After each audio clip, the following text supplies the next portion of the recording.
بسم الله الرحمن الرحيم। शुरू अल्लाह के नाम से जो बड़ा मेहरबान निहायत रहम वाला है।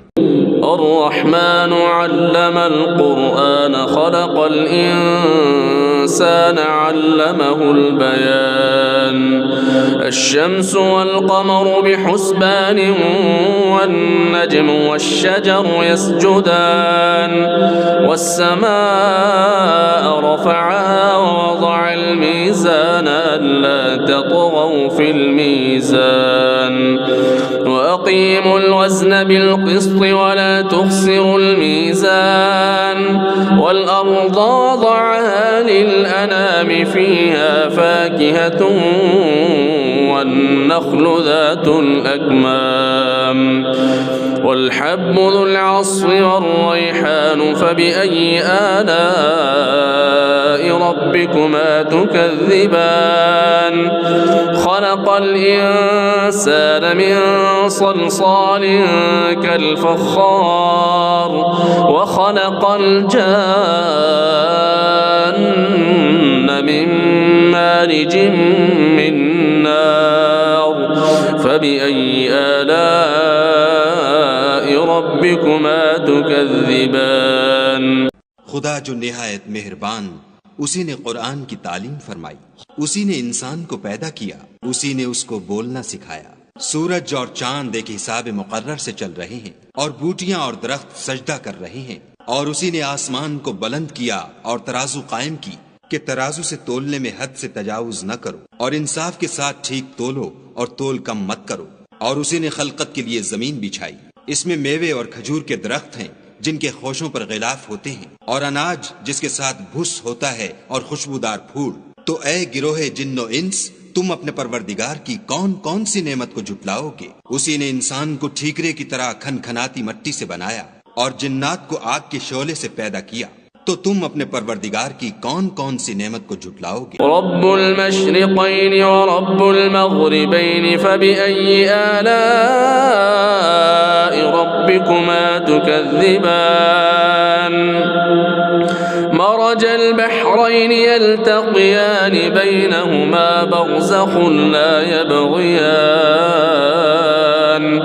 फबिअय्यि आलाइ रब्बिकुमा तुकज़्ज़िबान यख़रुज मिन्हुमा اللؤلؤ والمرجان فبأي آلاء ربكما تكذبان وله الجوار المنشآت في البحر كالأعلام فبأي آلاء ربكما تكذبان كل من عليها فان ويبقى وجه ربك ذو الجلال والإكرام فبأي آلاء ربكما تكذبان يسأله من في السماوات والأرض كل يوم وفي شأن فبأي آلاء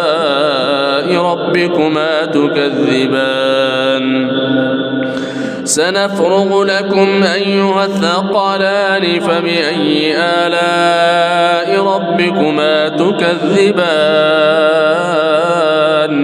يا معشر الجن والإنس إن استطعتم أن تنفذوا من أقطار السماوات والأرض فانفذوا لا تنفذون إلا بسلطان فبأي آلاء ربكما تكذبان يرسل عليكما شواظ من نار ونحاس فلا تنتصران فبأي آلاء ربكما تكذبان فإذا انشقت السماء فكانت وردة كالدهان فبأي آلاء ربكما تكذبان فيومئذ لا يسأل عن ذنبه إنس فبأي آلاء ربكما تكذبان يعرف المجرمون بسيماهم فيؤخذ بالنواصي والأقدام فبأي آلاء ربكما تكذبان هذه جهنم التي يكذب بها المجرمون يطوفون بينها وبين حميم آن فبأي آلاء ربكما تكذبان ولمن خاف مقام ربه جنتان فبأي آلاء ربكما تكذبان ذواتا أفنان فبأي آلاء ربكما تكذبان فيهما عينان تجريان فبأي آلاء ربكما تكذبان فيهما من كل فاكهة زوجان فبأي آلاء ربكما تكذبان متكئين على فرش بطائنها من استبرق وجنى الجنتين دان فبأي آلاء ربكما تكذبان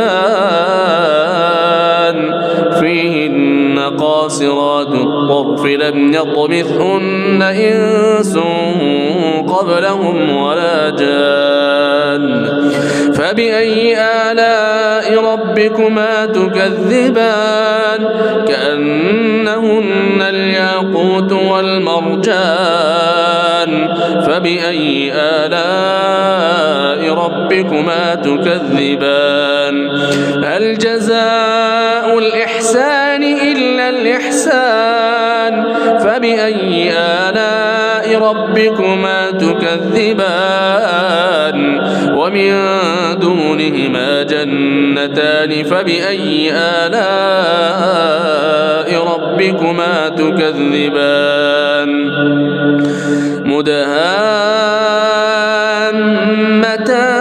مدهامتان فبأي آلاء ربكما تكذبان فيهما عينان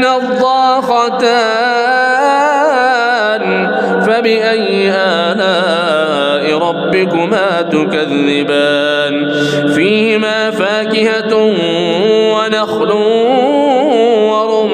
ورمان فبأي آلاء ربكما تكذبان فيهن خيرات حسان فبأي آلاء ربكما تكذبان حور مقصورات في الخيام فبأي آلاء ربكما تكذبان لم يطمثهن إنس قبلهم ولا جان فبأي آلاء ربكما تكذبان متكئين على رفرف خضر وعبقري حسان فبأي آلاء ربكما تكذبان تبارك اسم ربك ذي الجلال والإكرام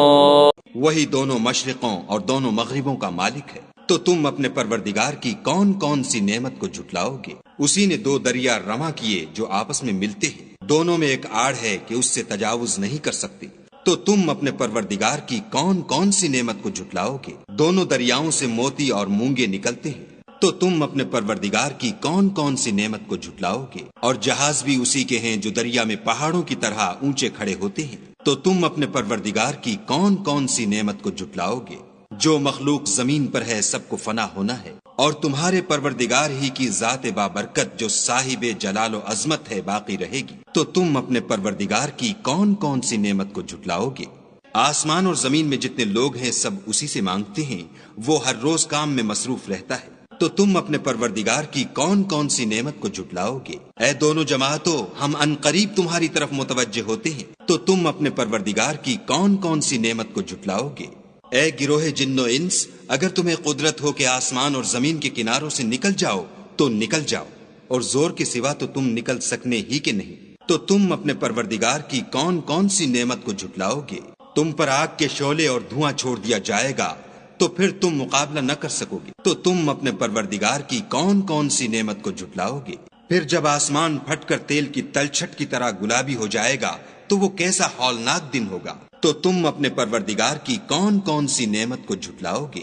اس روز نہ تو کسی انسان سے اس کے گناہوں کے بارے میں پرسش کی جائے گی اور نہ کسی جن سے، تو تم اپنے پروردگار کی کون کون سی نعمت کو جھٹلاؤ گے؟ گناہ گار اپنے چہرے ہی سے پہچان لیے جائیں گے تو پیشانی کے بالوں اور پاؤں سے پکڑ لیے جائیں گے، تو تم اپنے پروردگار کی کون کون سی نعمت کو جھٹلاؤ گے؟ یہی وہ جہنم ہے جسے گناہ گار لوگ جھٹلاتے تھے، وہ دوزخ اور کھولتے ہوئے گرم پانی کے درمیان گھومتے پھریں گے، تو تم اپنے پروردگار کی کون کون سی نعمت کو جھٹلاؤ گے؟ اور جو شخص اپنے پروردگار کے سامنے کھڑے ہونے سے ڈرا اس کے لیے 2 باغ ہیں، تو تم اپنے پروردگار کی کون کون سی نعمت کو جھٹلاؤ گے؟ ان دونوں میں بہت سی شاخیں یعنی قسم قسم کے میووں کے درخت ہیں، تو تم اپنے پروردگار کی کون کون سی نعمت کو جھٹلاؤ گے؟ ان میں 2 چشمے بہ رہے ہیں، تو تم اپنے پروردگار کی کون کون سی نعمت کو جھٹلاؤ گے؟